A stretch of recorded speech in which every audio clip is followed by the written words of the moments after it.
All right. Next person up is Brinnen Carter with From Land to Sea or Sea to Land, Reconciling Key Features of Terrestrial and Maritime Landscapes. Brinnen is the Chief of Resources, thank you, Chief of Resources at Sitka National Historical Park, the only National Park Service unit to commemorate Tlingit resistance to European colonial expansion, the expansion of Tsarist Russia, and the living native culture of Southeast Alaska. Previously, he was the Cultural Resource Program Manager at the Delaware Water Gap National Recreational Area and a museum specialist and archaeologist at the Southeast Archaeological Center. He has always studied the archaeology of submerged sites and has advanced degrees in nautical archaeology and prehistoric underwater archaeology. Welcome. All right. You'll have to excuse me. I changed my presentation somewhat between when I submitted the abstract and the first version of the presentation till now. So I decided it would be deadly boring to just talk about from land to sea or sea to land. So I couched it in Alaska maritime cultural landscapes. And you'll see me tacking. I'm going to be essentially blown between two winds: the method and theory wind, and the sort of practical, here's the landscaped wind. So you'll see me tack back and forth through the presentation, so stay with me, please. Okay, so I always liked, thinking about this, I wanted to start with a definition because they're all often good to start with. So I found our National Park Service definition of what a cultural landscape is, and I just wanted to go over it for review. It's a geographic area that's either associated with a historic event, activity, or person, or exhibiting some other cultural value or aesthetic value. So you have to meet those basic characteristics. I also went back and reviewed Westerdahl, and he sees it kind of in a more, it's still focused on the past, but it clearly refers to ongoing cultural values. And note that in his definition, it's focused on remains. And the other thing that I've picked up in this is that there may be a subtlety in the Swedish in the word remains that doesn't translate well into English. So if anybody knows Swedish and can look at that word remains, it may have connotations that aren't effectively brought over into the English. So, and it may have as much to do with ethnographic remains as archaeological and architectural remains, which we're, as materialists, all seem to be very interested in. So here I'm tacking back to Alaska, or the practical stuff. Alaska is huge. It's 1.7 million square kilometers. And traditionally, Alaska's population has been really tiny. The first accurate population numbers, well, they may or may not be accurate, are from 1880 when they did the census, and there were 33,000, a little over 33,000 people in Alaska at that point. And even today, there are only 710,000 people, and the scale there is deceiving. It's about twice the size of Texas, so keep that in mind.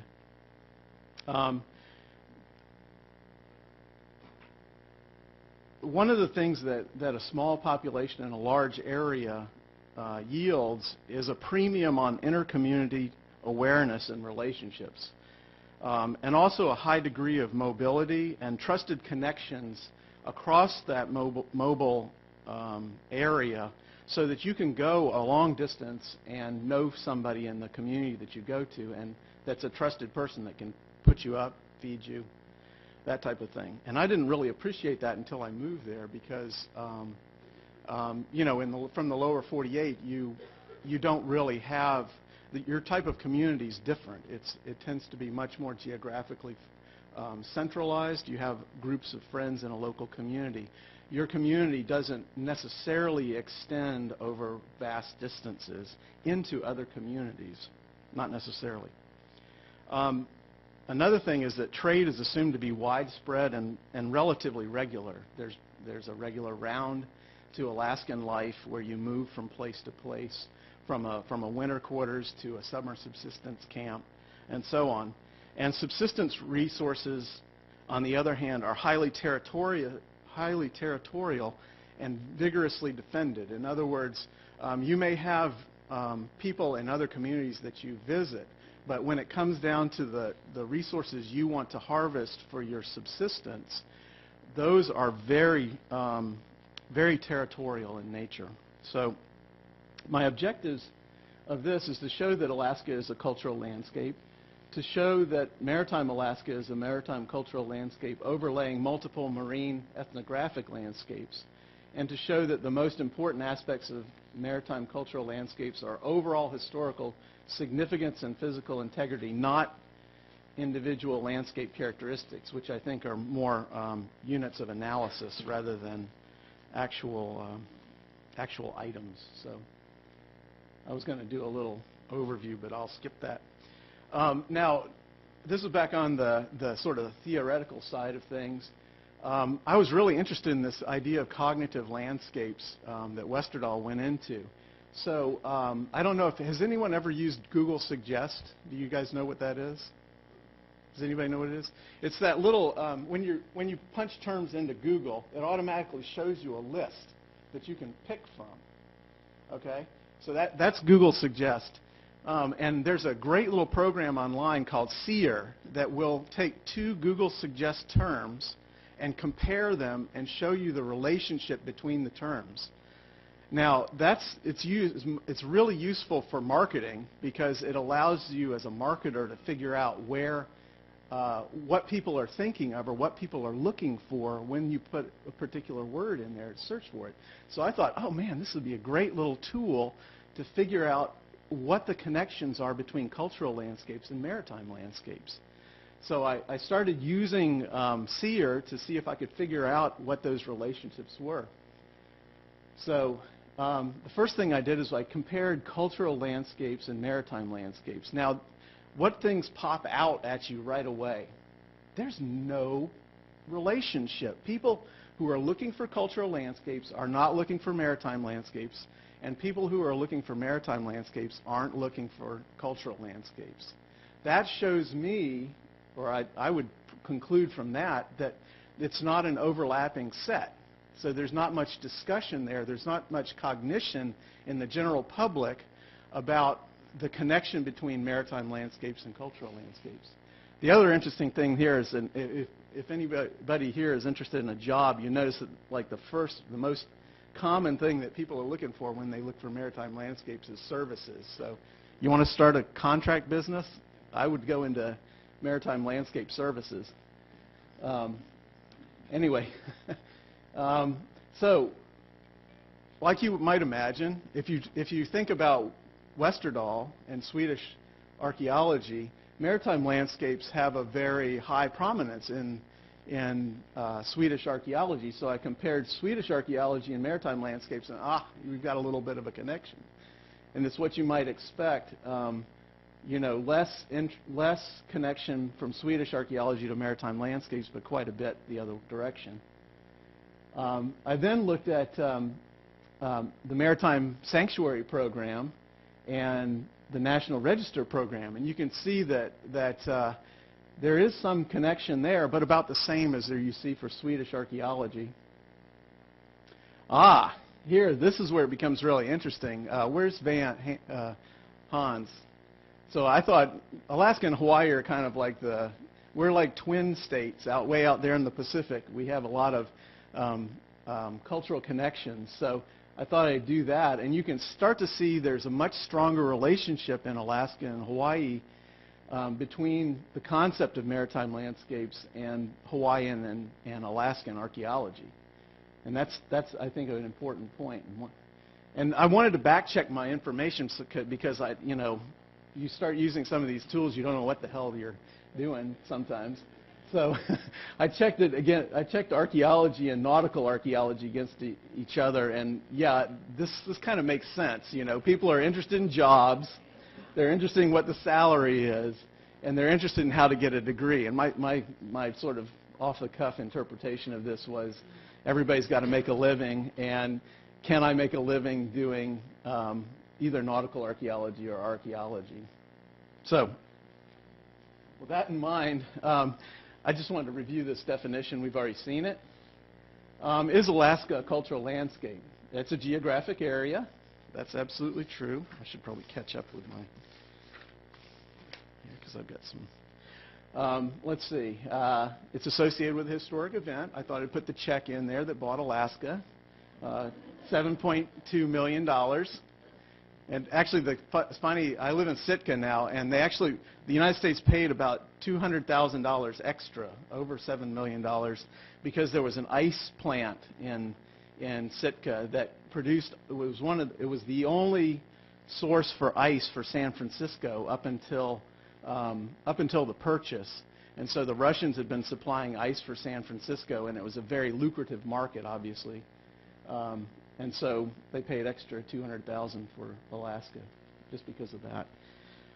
It's also associated with the resumption of Manifest Destiny and the gold rush, the Western Pacific exploration, and also whaling. We've already talked about that somewhat. And also the expansion of fisheries. So it's definitely associated with an activity, very important activity.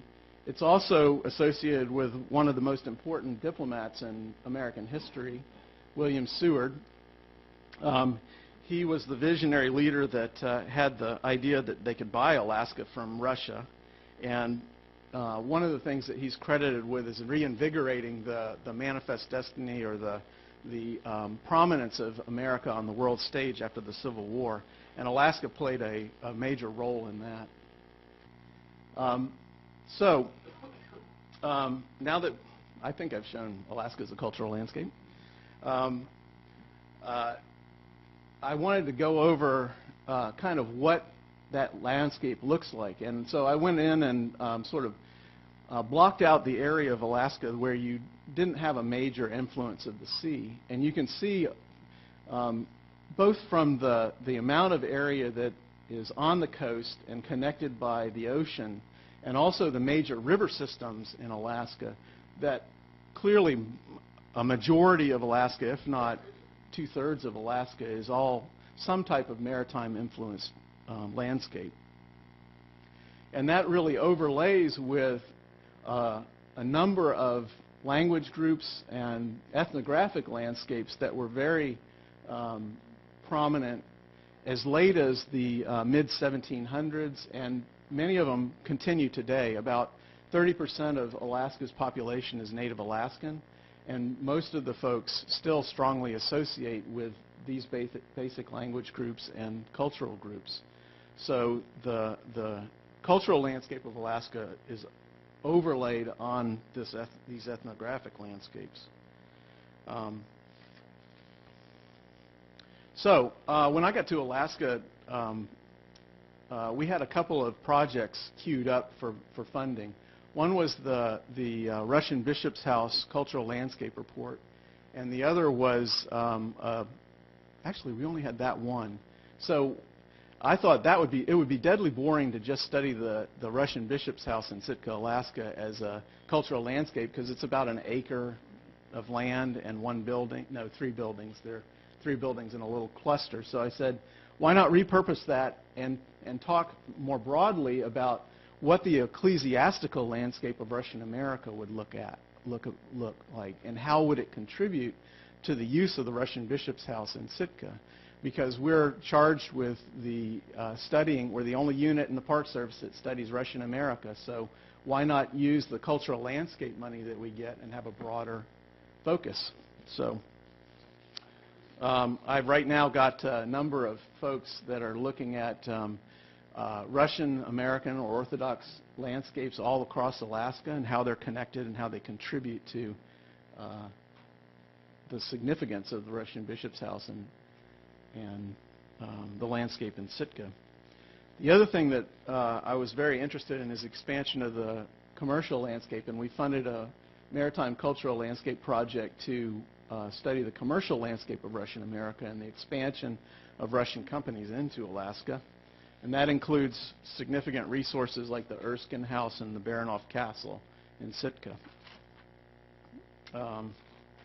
And they both have parallels, so they're going to end up being merged together. So I'm going to tack back and talk about the various things that you would find in a typical cultural landscape. And these are basically characteristics, so I don't think I have to go out through them too intensively. And they're straight from landscape lines, so you can look them up. And I'd also mention that the characteristics of a landscape have changed, so there's an evolutionary aspect to it that's important to recognize. And that means that we can evolve into something else. We can talk about something else if we want to. And I wanted to figure out where Westerdahl fits into maritime and maritime landscapes fit into this broad NPS perspective. And the important thing here is that there's some things that change and there's some things that stay the same. And I wanted to use this as an example in Sitka. This is the development of Sitka early on. That area there is from 1804 and this is 1867. So you can see the development of a commercial landscape here, but with elements of it changing and elements staying the same. I think that's important to recognize. So this is just a brief review of Westerdahl's characteristics. So here's kind of the nuts and bolts of the theory part of it. I tried to figure out how these could be merged into some sort of system that would work for maritime cultural landscapes using characteristics from cultural landscapes and some of the maritime cultural landscape features that Westerdahl does. So you have natural features and systems. I thought, you could work that as maritime ecosystems and features. Land use is fishing grounds, coastal industry. Cultural traditions, what Westerdahl would call cognitive landscape, would be maritime traditions and maritime ethnography. You could use circulation, has a kind of a special meaning in nautical terms. And they would be maritime routes and waterside circulation. Westerdahl would call those network of sailing routes. Topography, essentially we can go through this. I can give you my presentation so you can review them at your leisure. But there are some specific sea terms that I think need to be included and things that are part of a maritime landscape that aren't typically talked about in cultural landscapes.